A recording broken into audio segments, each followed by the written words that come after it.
Good evening, everyone. Hello. My name is Michelle Briggs. I'm a Strata, Texas. We are doing Tasty Thursday on the Briggs and Mortar Heights Facebook Live. And tonight is all about Porto.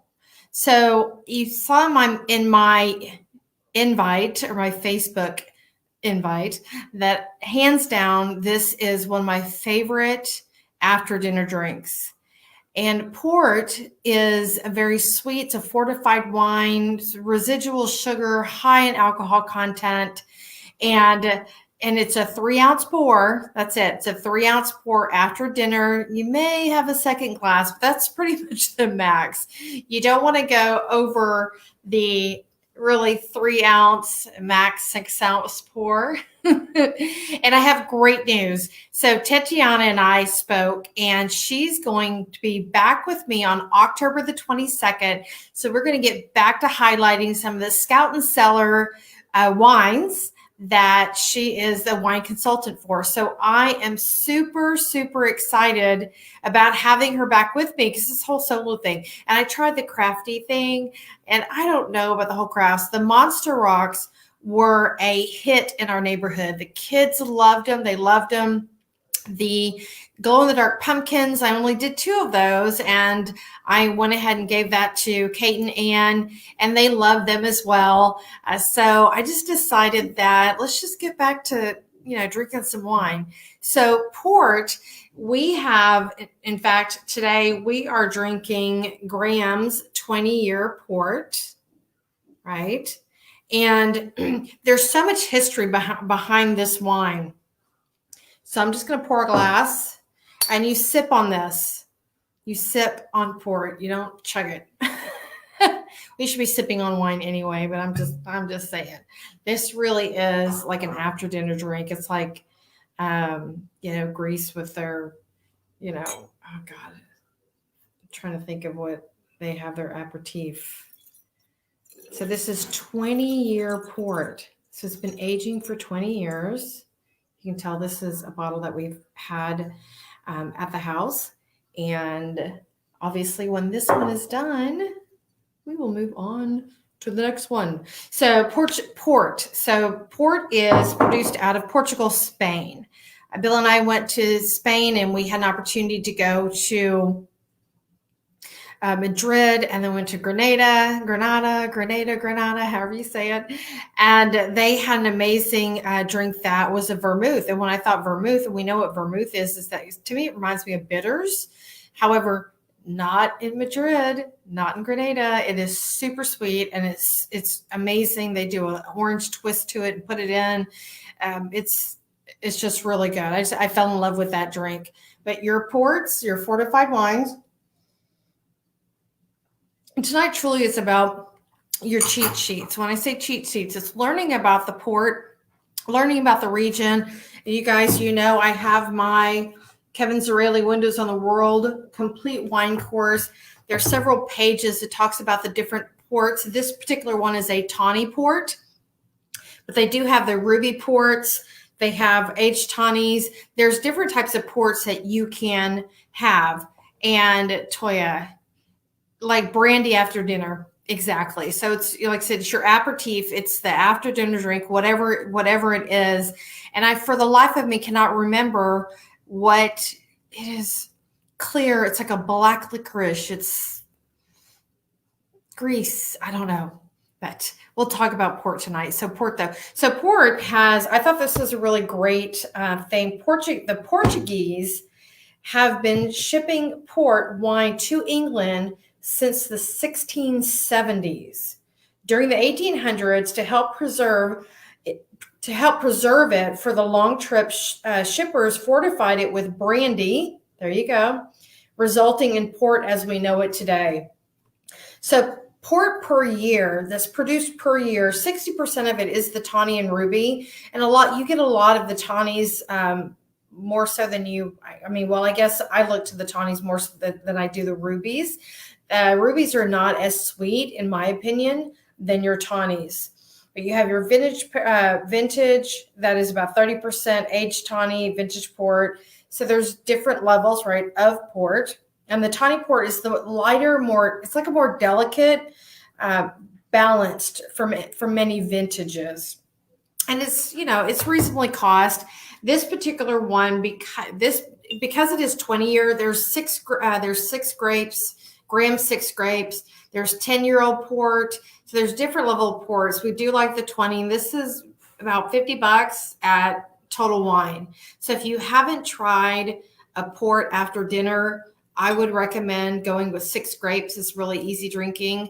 And it gives you, it's a young port, and it'll still give you that taste, the sweetness, the alcohol content. And that's what really does it. This has 20% alcohol. And we talked about the average table wine. So when you look at table wines, or anywhere from, I think if I'm remembering correctly, you're looking at 12% to that 13-14% is the alcohol content for a table wine, which is the majority of what everyone drinks, no matter if you pay $10 for it or if you pay $200 for it. Again, table wine is not talking about a jug wine or a box wine. It's the alcohol content that is within the wine is what really kind of defines that. So this is 20%. So it is a fortified wine, Porto. All right. So is all port dark? Yeah. Yeah. It is the grapes and the aging that create the color. So in looking at really young reds, is that purple, purple, purple? Well, this has been aging for 20 years. It's been aging in wood for 20 years. So that is what really, really creates. Stop with the Boone's Farm. I swear, you guys, everyone, if you watch this, every single one of them has Boone's Farm because of Toya. Stop, Toya. No, Boone, I don't know. I really don't know what the alcohol content of Boone's Farm is. It's a fruit wine. You have to remember Boone's Farm is a fruit wine. So I'm not going to highlight those Boone's Farms. All right, talking about the 20-year grams. So when you're looking at the Grams 20-year and the history behind it, I mean, William and John Graham are the founders, and they founded in 1820. So this has been going on for 190, I mean, for years, almost 200 years, right? And it is, what they've done, in like nearly 2 centuries, Graham's has cultivated its reputation as one of the greatest names in port. The winemaker for this particular this particular bottle is Charles Symington. So all of the cousins, there's like 5 cousins that are running W&J Graham. Sorry, I almost said Gallo. E&J Gallo. W&J Grahams. And Charles is the winemaker of this. The tasting notes for the 20-year tawny, it does, like as you were saying, Toya, about the color, it's a amber golden tawny color. On the nose, it shows an excellent bouquet. I'm reading from again, a cheat sheet, which is fabulous. So on the nose, excellent bouquet with the characteristics nutty character and delicious mature fruit with hints of orange peel, exquisitely mellowed by carefully aging. On the palate, it is rich, softly sweet, and smooth, perfectly balanced with a long and elegant finish. That really does. When they talk about the finish, it is how long the wine lingers in your mouth. So good. See, get my lipstick. See, this is what happens when you wear normal lipstick and not the lipstick that stays on, right? So when you're storing this 20, you want to have it slightly chilled. It does pair extremely well with nuts, dried fruits, fruit cake, and also with vanilla ice cream or creme brulee. So again, after dinner drink, you're looking at, creme brulee for dessert with a glass of port. You can't beat it. You can't beat it. Alcohol content, 20%. And of course, it does contain sulfites, and that's just due to the wine or the grapes, excuse me. And I'm going back to the thing. So Graham's 20, it, like I said, full bore tawny with deep, intense flavors of orange cream, glazed apricot, baked peach, roasted pineapple. And it's balanced with a concentrate of chocolate and toffee notes. So port is there. There's different cheeses that you can go that could be paired with ports, but this is, one of, it's sweet and it has high alcohol content. And that's what turns people off a lot when it comes to drinking the port is they smell it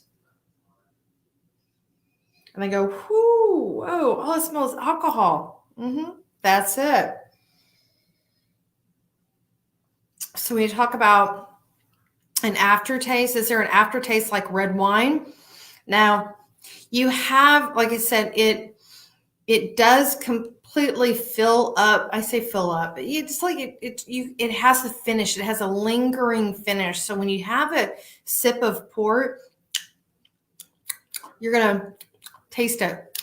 You're gonna continue to taste it because it's just covered your palate.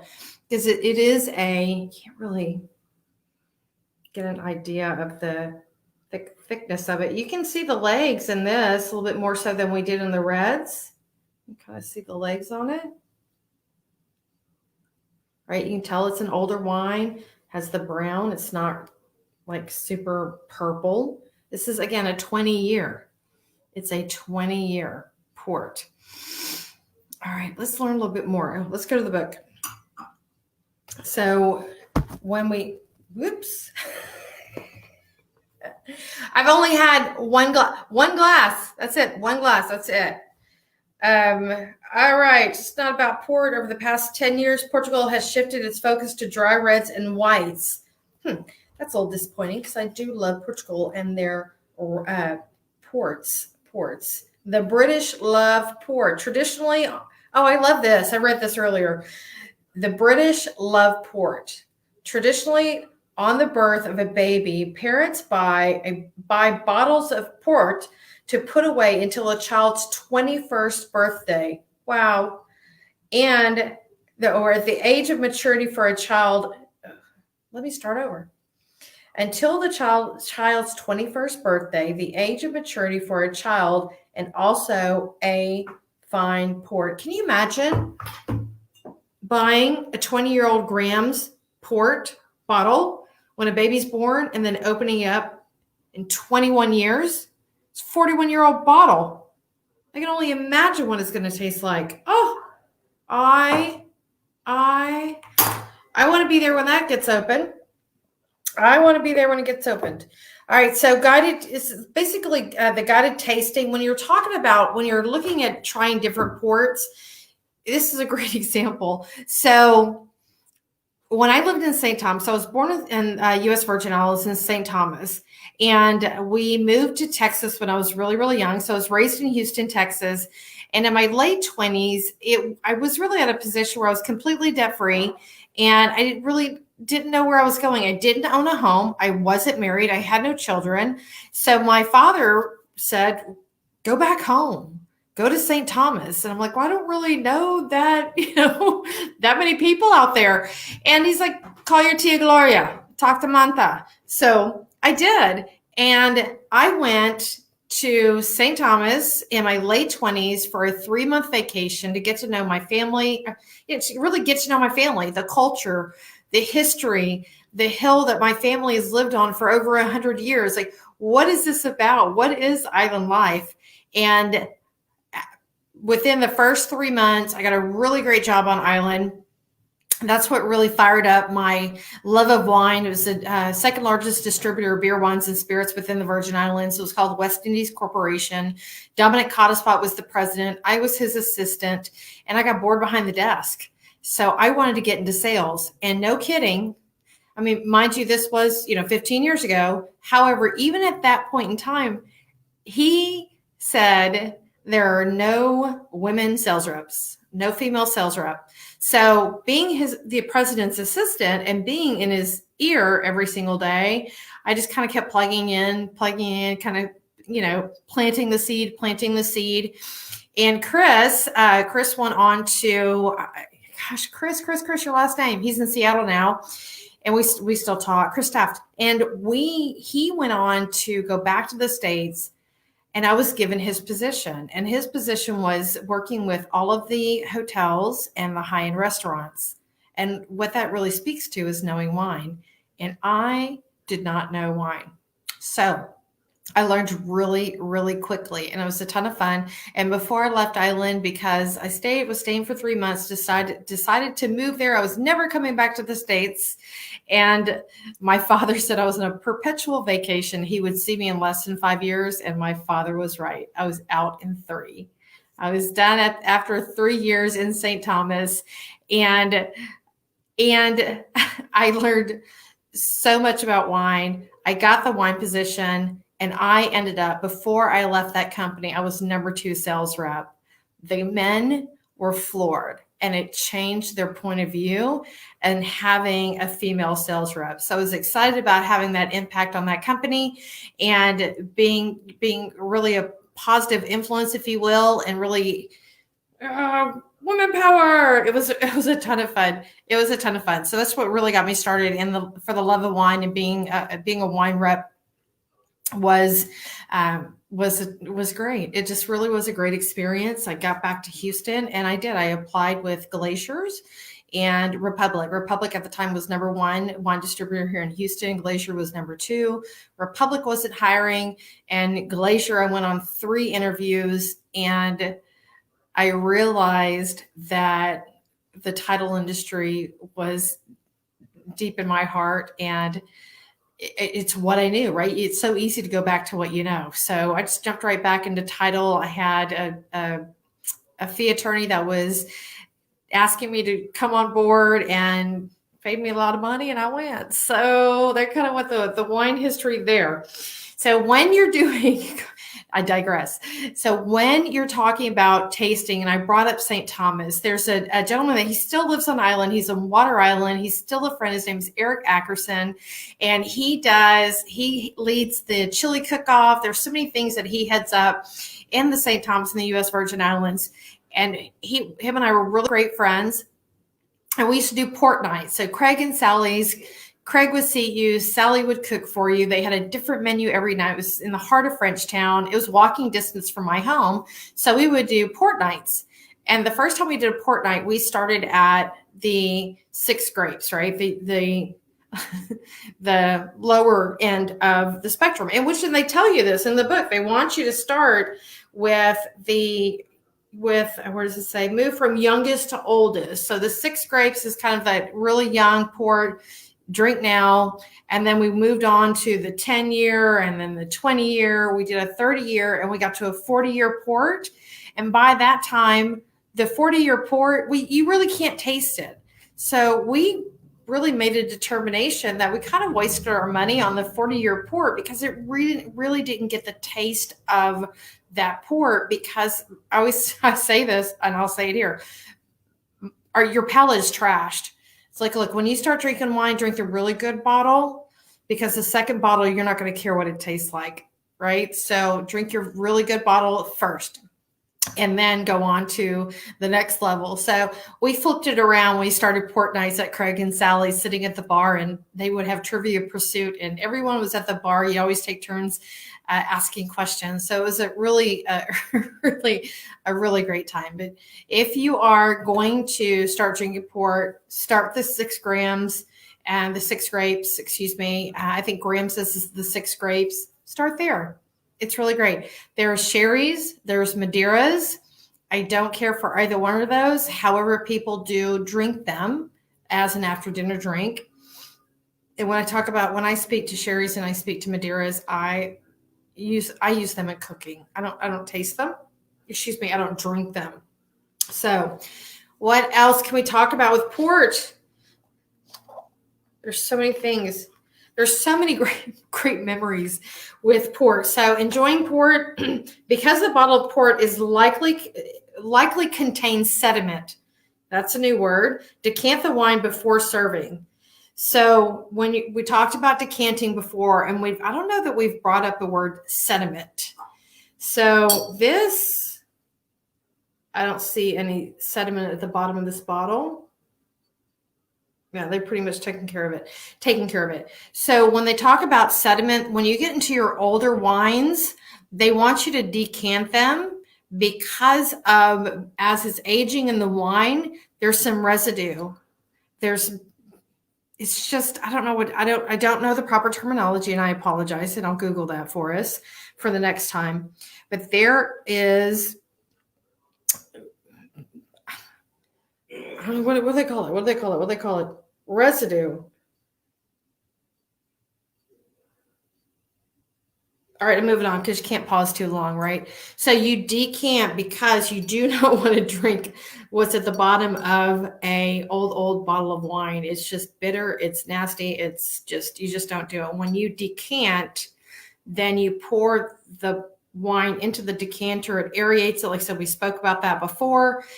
And it allows you, when you are pouring the wine from the decanter, to catch that at the bottom, make sure it doesn't go into your drink. I've had glasses of wine that had I can't think of the word. I'm gonna have to scream at my husband because sediment. Oh. So the sediment at the bottom, you don't want to drink that. So particles, yes, Latoya, I'm telling you. Exactly. I mean, I'm so stuck on this word sediment. I am going to look it up. Sediment. Crazy. Matter that settles to the bottom of a liquid. Okay. Hey, that's what sediment is. So it is the matter that settles to the bottom of a liquid. So red wines, older wines have sediment, and you do not want to drink that matter. That settles, right? All right. So best vintages of port. So we've talked a little bit about, I don't know that we've really talked about year over year over year. We've talked about that with wines that I keep bringing up Kendall Jackson, the Turning Leaves, that year over year over year, you pull the bottle, it's the same one, and it's the same one, you're going to be tasting it, the same taste. And when you get into the more expensive wines, then they're really the winemakers that care about it, and they really watch the weather, the terroir, everything that's about it. Your bottle changes. The 2018 vintage is not going to be the same as the 2019 vintage. It's not going to be the same as the 2020 vintage. So it's the same thing with port. So what I would a 1988 or 1989. No kidding. It was an amazing year. Amazing year. So best vintages of port. Oh my gosh. Extraordinary vintage. 1963, 1966, 1970. So we had a 1970. It was not grams. We did have a 1970 that during my birthday, right, turned 50, we went and had dinner at Rainbow Lodge, and we had a 1970. I posted that on my Instagram. Amazing. I had a 1970 glass of port. I was so amazed. And that's one of the best vintages. So I love that. I didn't even realize that at the time. 83, 85, 91, 92, 94, 95, 97, 2000, 2003, 2007, 2011, 2014, 2015, 2016 at this point. So I really kind of went fast with that.